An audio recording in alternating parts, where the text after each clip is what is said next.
Assalamualaikum, nama saya Muaz. Kini video yang terbaru iaitu berkaitan dengan fashion baju. Kita pernah dengar pasal benda ni. Contohnya kita pernah dengar daripada satu golongan ni mengatakan bahawa sebenarnya baju yang kita kena pakai ialah baju yang putih. Baju yang tiada rekaan, tiada design, yang hanya bersahaja. Dan kita fahamlah kenapa dia bercakap sesuatu yang sebegitu. Dan mereka daripada golongan mereka ni sentiasa ada satu design yang sama.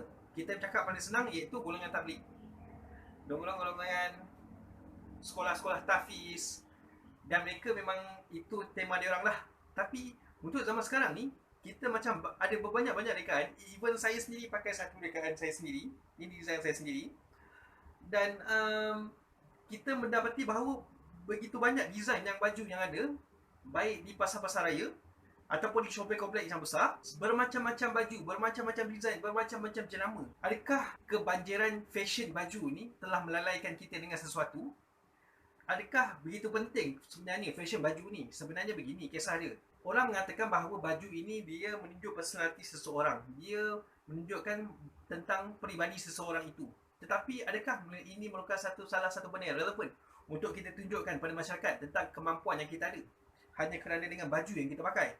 Tidakkah kemampuan dan bakat hanya boleh ditunjukkan dengan kerja tangan dan benda-benda yang telah kita hasilkan dengan tugasan-tugasan yang diberikan? Adakah kita sebenarnya telah tersilap langkah dengan mengenakan baju-baju yang mempunyai desain yang tersendiri sehingga kita terlalu taksub dengan sesuatu kumpulan ataupun sesuatu golongan, sehingga kita berpakaian seperti mana mereka berpakaian, tapi mereka membuat sesuatu yang sebegitu kerana mereka ingin menjalankan satu perniagaan. Sebenarnya baju yang mereka pakai itu ialah baju yang dipakai oleh sesiapa sahaja sekalipun.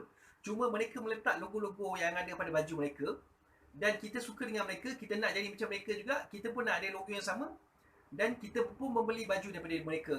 Tapi inilah yang saya katakan, padahal itu hanyalah perniagaan semata-mata. Sebenarnya tidak ada kepentingan pun untuk membuat baju desain yang tersendiri. Tetapi sebenarnya tak semua orang begitu. Ada je orang yang membuat desain, yang membeli desain baju, yang mengikut rentak gaya yang tersendiri kerana ada awareness, ada kesedaran yang ingin disampaikan. Contohnya, I love Muslim, I love Prophet Isa. Contoh, untuk menarik orang-orang sekeliling untuk bertanyakan tentang apa benda yang mereka minat sangat dengan Nabi Isa. Nabi Isa ni sebenarnya adalah Nabi yang banyak dikaitkan dengan agama Kristian. Jadi kat situ bukan setakat kesedaran, tapi ia juga akan menimbulkan tanya-tanya pada orang sekeliling untuk bertanyakan tentang sesuatu. Jadi kita faham kenapa setengah-setengah baju, setengah-setengah baju ada design, dan kita juga faham tentang golongan-golongan ini yang menyatakan bahawa design juga adalah satu benda yang tidak perlu. Tapi apa yang saya ingin isukan ialah sejauh mana design yang kita ingin buat, sejauh mana apa benda yang kita nak tunjuk kepada orang sekeliling, sehingga kita menyatakan bahawa kita ni daripada golongan-golongan yang tertentu. Adakah salah ataupun tidak lagi relevan untuk kita menyatakan pada orang sekeliling bahawa siapa diri kita yang sebenar, kerana terlalu banyak orang-orang yang bersikap fake, palsu, yang mana mereka mengenakan baju-baju design yang sebenarnya tidak menunjukkan sifat mereka yang sebenar, tapi mereka hanya meraih tumpuan kononnya untuk menunjukkan bahawa mereka ni daripada darjat-darjat yang sedemikian rupa, iaitu golongan yang ingin mereka mimikkan. Boleh jadi orang yang suka pakai baju-baju yang boleh dipakai oleh golongan-golongan bangsawan kerana ingin menyokong pendirian mereka, sebenarnya tidak tahu pun apa benda perjuangan yang mereka telah berikan selama ni, hanya kerana mereka ingin menunjukkan kepada orang sekeliling dengan siapa mereka berinteraksi. Padahal orang si pemakai baju tu tak pun pernah bergaul dengan orang-orang yang sebegitu. Dengan kebanjiran fashion baju yang ada di sekarang ni, adakah tiba masanya untuk kita desain baju kita sendiri kalau kita benar-benar ingin memerlukan? Apakah situasi yang sepatutnya berlaku pada masyarakat kita sehingga kita menggalakkan orang desain baju dia sendiri, mereka cipta baju dia orang sendiri?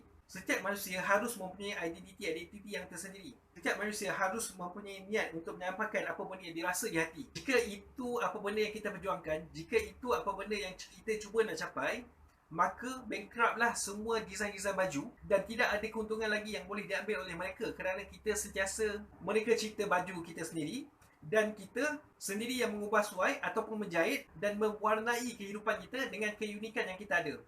Kenapa kita nak kena ikut trending? Kenapa kita kena pakai baju orang lain pakai? Kenapa kita nak sangat pakai pemakaian yang ditunjukkan oleh artis-artis yang besar-besar? Sedar, sebenarnya fashion baju ni kalau kita nak mengata bahawa betapa pentingnya benda ni pada masyarakat, pada komuniti, sebenarnya selagi benda tu mendatangkan duit, selagi itu benda tu menjadi kepentingan kepada syarikat-syarikat yang besar. Tidakkah kita ingin menjadikan diri kita sebagai orang yang berkebolehan, yang ada jati diri, yang ada pendirian, yang mana kita bersikap seperti apa benda yang kita mahukan. Tidaklah kita ingin menunjukkan kekuatan tentang siapa diri kita sebenar, yang mana kita tidak mudah dipengaruhi oleh orang sekeliling. Jadi, kalau begitu, tunjukkanlah kamu satu kekuatan yang menyatakan bahawa adanya karya-karya yang datang ialah datangnya pada diri kamu sendiri.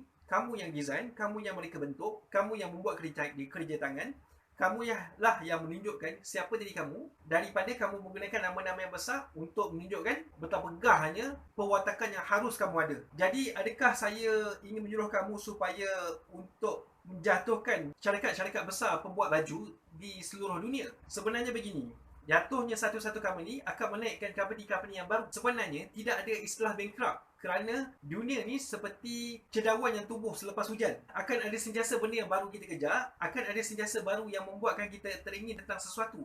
Cuma apa yang saya cuba nak ialah supaya apa benda yang kita nak tu bukanlah sesuatu benda yang mengelirukan ataupun atas kehendak orang lain. Biarlah kita kejar apa benda yang kita nak, apa benda yang kita perlu, apa benda yang kita rasa penting daripada diri kita sendiri, untuk diri kita sendiri, daripada kita membeli sesuatu hanya dengan suruhan orang lain, hanya kerana kita nak menjadi seperti dia. Berikanlah nilai kepada diri anda untuk meyakinkan diri bahawa anda juga ada harga. Perjuangkanlah hidup anda, dan mungkin anda bukan untuk semua orang. Mungkin anda untuk diri anda seorang sahaja. Jadilah orang yang unik, keluarlah daripada trending, dan jadikanlah anda seorang yang satu-satunya yang mempunyai kebebasan yang sebegitu. Apapun itu adalah pendapat saya semata-mata. Tapi adakah saya mampu untuk mencengkam ataupun menggegarkan syarikat-syarikat besar yang telah sekian lama bertapak di Malaysia ataupun di dunia ini? Apa pula pandangan anda? Adakah saya mampu untuk mencerobohi norma kehidupan manusia yang sebegini sehingga saya dapat menjadi satu ikon revolusi yang mengubah kehidupan kita baik di Malaysia ataupun di serata dunia? Adakah saya berjaya mencipta nama saya di suatu hari nanti? Wallahualam. Apapun, saya hanya mampu berharap kerana kemenangan adalah milik Allah SWT.